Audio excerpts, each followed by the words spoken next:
అందరికీ మురళీధర్ క్లాస్ రూమ్కి స్వాగతం.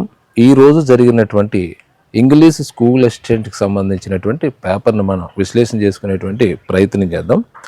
ఈ స్కూల్ అసిస్టెంట్ ఇంగ్లీష్ పేపర్ కనుక మనం గమనించుకున్నట్లయితే ఇప్పటివరకు జరిగినటువంటి పేపర్లో ఫిజికల్ సైన్స్ తర్వాత కాస్త ఈజీగా ఉన్నటువంటి పేపర్ స్కూల్ అసిస్టెంట్ ఇంగ్లీష్ అని మనం చెప్పవచ్చు. అంటే ఎక్కువ మంది విద్యార్థులు అటువంటి అభిప్రాయాన్ని వ్యక్తం చేయడం జరిగింది.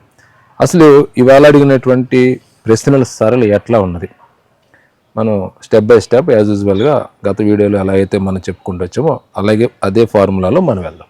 సో మొదట మనం జీకే కరెంట్ అఫైర్స్ చూసుకున్నట్లయితే 80% ప్రశ్నలు స్టాండర్డ్ జీకే నుంచి ఒక 20-25% ప్రశ్నలు ఈ యొక్క కరెంట్ అఫైర్స్ నుంచి అడగడం జరిగింది.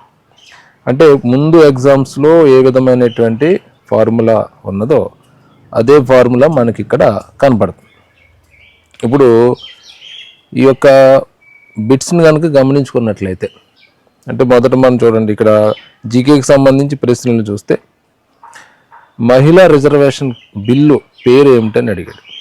సో గతంలో మోడీ గవర్నమెంట్ మహిళా రిజర్వేషన్ బిల్ తీసుకురావడం జరిగింది, అది మీకు తెలుసు లాస్ట్ ఇయర్. దాని యొక్క పేరు ఏమిటని అడిగాడు. అలాగే అమెరికా ఉపాధ్యక్షుడు ఏ పార్టీకి చెందినవాడని అడిగాడు. సో అమెరికా అంటే ఆ యొక్క బ్యాక్గ్రౌండ్లో మనకి ఈ కాంపిటేటివ్ ఎగ్జామ్స్లో ప్రశ్నలు వస్తున్నాయి. మొన్న అమెరికా అధ్యక్షుడు ఎవరు అని నిన్న ఎగ్జామ్లో అడగడం జరిగింది, జో బైడెన్కి సంబంధించి.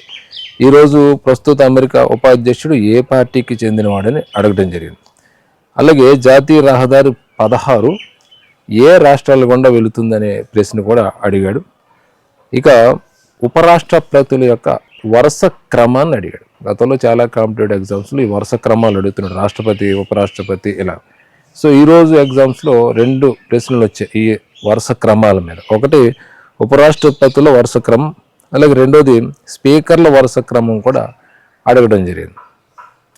ఇక ఓటర్ల దినోత్సవం, సో దినోత్సవాలకు సంబంధించి ప్రతి పేపర్లో కూడా ఏదో ఒక ప్రశ్న వస్తుంది. సో దాన్ని దృష్టిలో పెట్టుకుని ఇక్కడ అడిగినటువంటిది ఓటర్ల దినోత్సవం అడిగాడు. అలాగే ఆంధ్రప్రదేశ్ యొక్క అక్షరాస్యత శాతం అడగడం అనేటువంటిది ఇక్కడ జరిగింది. సింపుల్ బిట్లు ఇవన్నీ కూడా. దాంతోపాటుగా కొంచెం హార్డ్ అనేటువంటిది ఏమంటే తీస్తా అన్నది ఏ ఏ దేశాల్లో దానికి సంబంధం ఉన్నది, ఏ ఏ దేశాలు కూడా వెళ్తుంది అనేటువంటి ప్రశ్న ఒకటి అడగడం జరిగింది.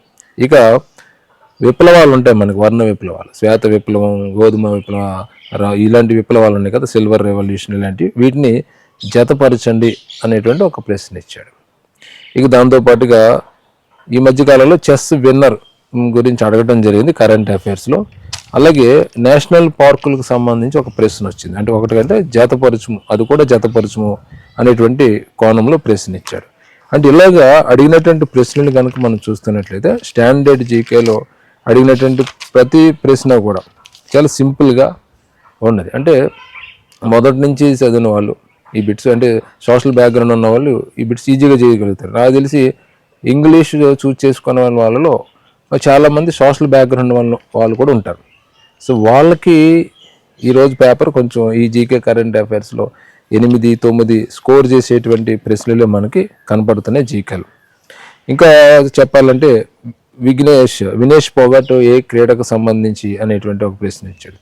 అలాగే బిరుదులు నాయకులకు సంబంధించి ప్రశ్న కూడా జతపరచుమనే ఒక ప్రశ్న వచ్చింది. అంటే లోకమాన్య, పంజాబ్ కేసరి ఇలాంటివి ఉన్నాయి కదా, ఇదొక ప్రశ్న వచ్చింది. అంటే ఇట్లాగా ఎక్కువగా స్టాండర్డ్ జీకేలో ఉండేటువంటి అంశాల మీదే ప్రశ్నలు అనేటువంటి రావడం మనం గమనించుకోవచ్చు.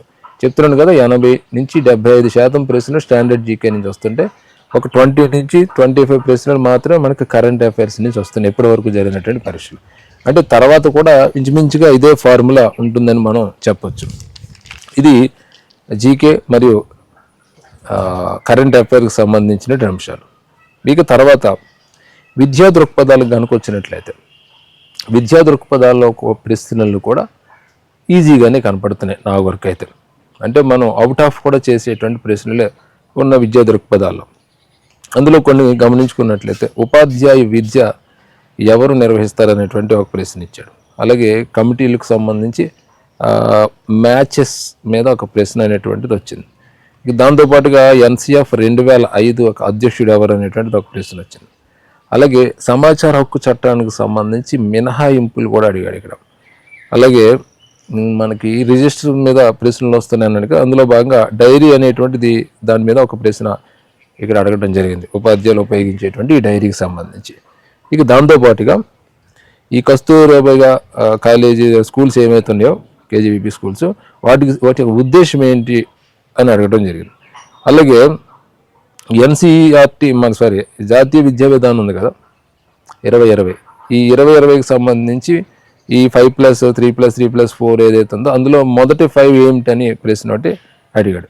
ఇక ప్రాచీన మధ్య ఆధునిక ఈ యొక్క విద్యా విధానాల్లో ఒక ప్రశ్న వచ్చింది. గతంలో బౌద్ధ మతంకి సంబంధించి వచ్చింది, ఇవాళ ముస్లిం విద్యకు సంబంధించినటువంటి ఒక ప్రశ్న రావడం అనేటువంటిది ఇక్కడ మనం గమనించవలసినటువంటి అంశం. అలాగే కోటారీ కమిషన్, వుడ్స్ కమిషన్కి సంబంధించి ఈ జతపరచడం అంటే సంవత్సరాల ఆధారంగా జతపరచడం అనేటువంటి ప్రశ్న కూడా వచ్చింది.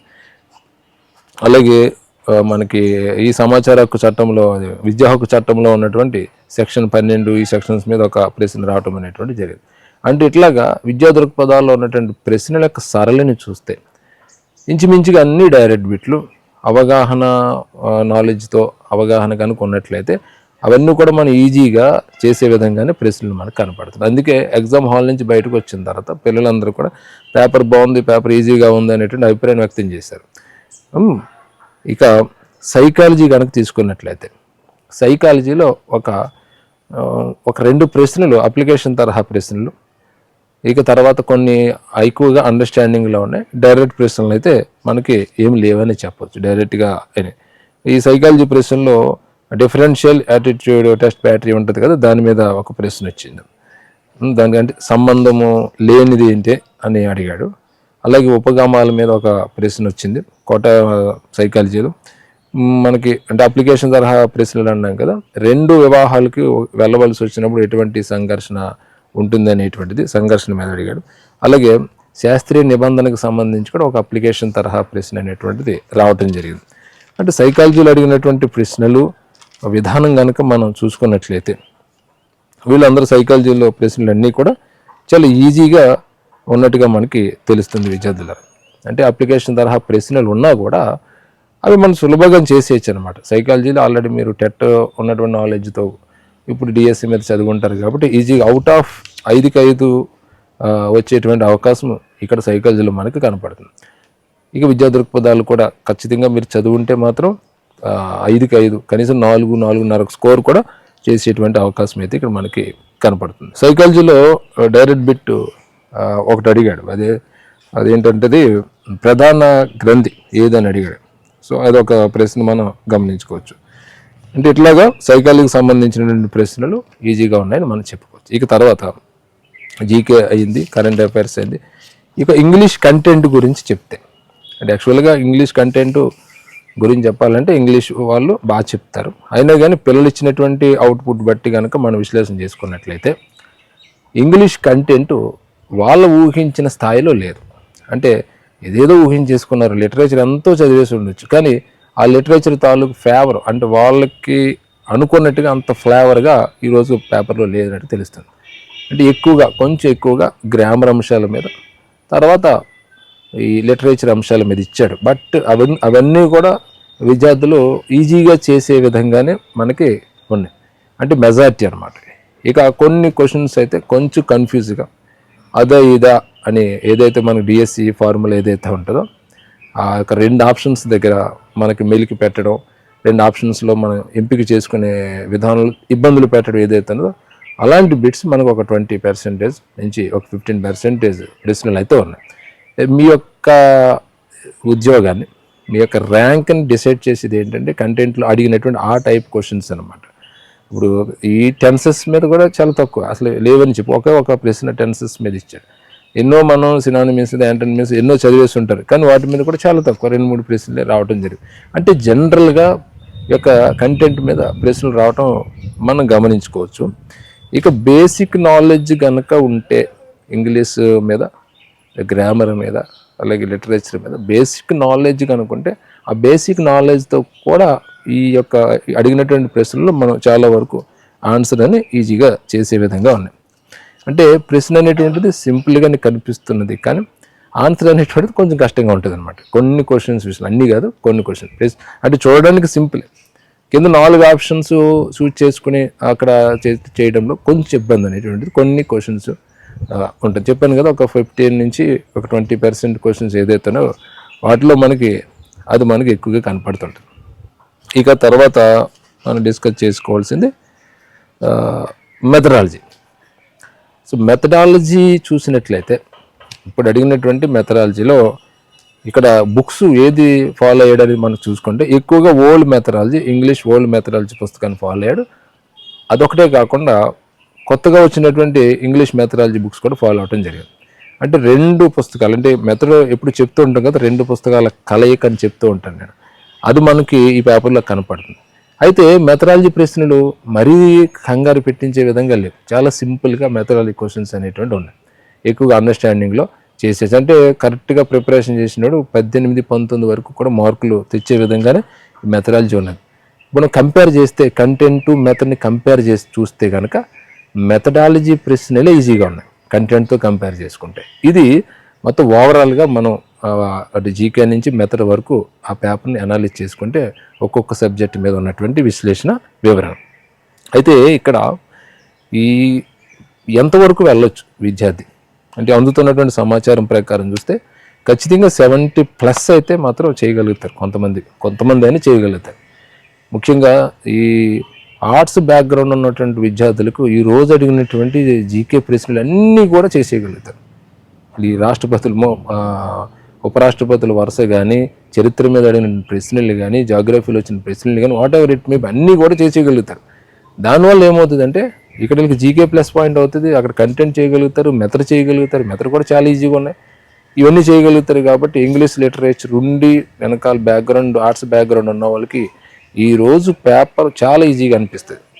కొంతమంది సైన్స్ బ్యాక్గ్రౌండ్ నుండి ఇంగ్లీష్ లిటరేచర్కి వచ్చిన వాళ్ళు ఉంటారు చూస్తారు, వాళ్ళకంటే కొంచెం తక్కువ ఇలా స్కోర్ చేసే అవకాశం ఉంది. ఎలా చూసినా బాగా చదివిన వాళ్ళు మాత్రం 70+ స్కోర్ చేస్తారు. సో ఈ పేపర్ అయితే 65 నుంచి 64, 65, 66, 70 వరకు ఎవరైతే ర్యాంకులు తెచ్చుకోగలుగుతారో, స్కోర్ తెచ్చుకోగలుగుతారో వాళ్ళకి రేపు అది మంచి సేఫ్ జోన్ ఉన్నట్టు లెక్క. ఇంకా అంతకంటే తక్కువ ఉన్నదంటే అది మన ప్రస్తుతం అయితే మనం వర్ణించలేము దాన్ని. అంటే అందుతున్న సమాచారం ప్రకారం నేను మాట్లాడుతున్నాను. కాబట్టి 64 to 70 మధ్యలో స్కోర్ కనుకోండి, టెట్లో కనుక మంచి స్కోర్ కనుకుంటే అది బెస్ట్. మీకు ఇంకా రిజర్వేషన్ ఉన్న వాళ్ళకి కూడా ఇది వర్తిస్తుంది. అంటే ఇది బెస్ట్ స్కోర్ అనమాట. ఎందుకంటే పేపర్ అట్లా ఉంది కాబట్టి ఈ కట్ ఆఫ్ అనేటువంటిది ఈ పేపర్లో కొంచెం ఎక్కువగానే ఉంటుంది. ఇది మాత్రం మీరు మానసికంగా సిద్ధపడిపోవాలి, ఎందుకంటే పేపర్ అట్లా ఉంది కదా. అది ఎంతవరకు ఉంటుంది, బెస్ట్ స్కోర్ ఏంటి అనేది మనం ఇప్పుడే చెప్పలేం. కానీ కంపేర్ టు మనం గత డిఎస్సీలు కానీ మిగతా పేపర్లో కంపేర్ చేసుకున్నప్పుడు ఇంగ్లీష్ ఈసారి కట్ ఆఫ్ అనేటువంటిది ఎక్కువగానే ఉంటుంది. సో పోస్టులు కొంచెం పర్వాలేదు, బట్ పోటీ ఎక్కువగా ఉన్నది. దాంతోపాటు పేపర్ ఈజీగా ఉంది కాబట్టి కట్ ఆఫ్ అనేటువంటిది పెరుగుతుంది. రెండు మనం కంపేర్ చేసుకుంటే, అంటే అటు టెట్ స్కోర్ని, ఇటు ఇవాళ జరిగిన డిఎస్సి స్కోర్ని కనుక చూసుకున్నట్లయితే మొత్తం ఓవరాల్గా రెండు కలిపి చూస్తే 100కి చూసుకుంటే 78, 75, 74 అబోవ్ కనుక వస్తే వాళ్ళకి మాత్రం సేఫ్ జోన్ అనేట్టే లెక్క విద్యార్థులారా. ప్యాటర్న్ అయితే అలా ఉండదు. సో దీని ద్వారా మనకి ఏమర్థమవుతుంది, సో మొదటి నుంచి చివరి వరకు ఒకటే ప్యాటర్న్ జీకే ఎగ్జామ్స్లో, సైకాలజీ ఎగ్జామ్స్లో, విద్యా దృక్పథ ఎగ్జామ్స్లో కనపడుతుంది. సో తర్వాత రాసేటువంటి పిల్లలు ఎవరైతే ఉన్నారో స్కూల్ అసిస్టెంట్ సోషల్ వాళ్ళు కానీ, మిగతా సబ్జెక్ట్స్ ఎస్జిటి వాళ్ళు కానీ, మీరు ఆ యాంగిల్లో, ఆ కోణంలో మీరు చక్కగా చదువుకుంటూ కనుక వెళ్ళినట్లయితే ఈ కొద్ది రోజుల్లో మీరు ఇంకా మంచి పెర్ఫార్మెన్స్ ఇవ్వగలుగుతారని తెలియజేసుకుంటూ, నేను ఇచ్చిన వివరణ విశ్లేషణ మీకు కనుక నచ్చినట్లయితే మల్లుగారు క్లాస్ రూమ్ అనేటు నా యొక్క ఛానల్ని సబ్స్క్రైబ్ చేసుకోండి, చూస్తూనే ఉండండి. మరొక వీడియోతో తిరిగి నేను మళ్ళీ మీ ముందుకు వస్తాను. జై హింద్.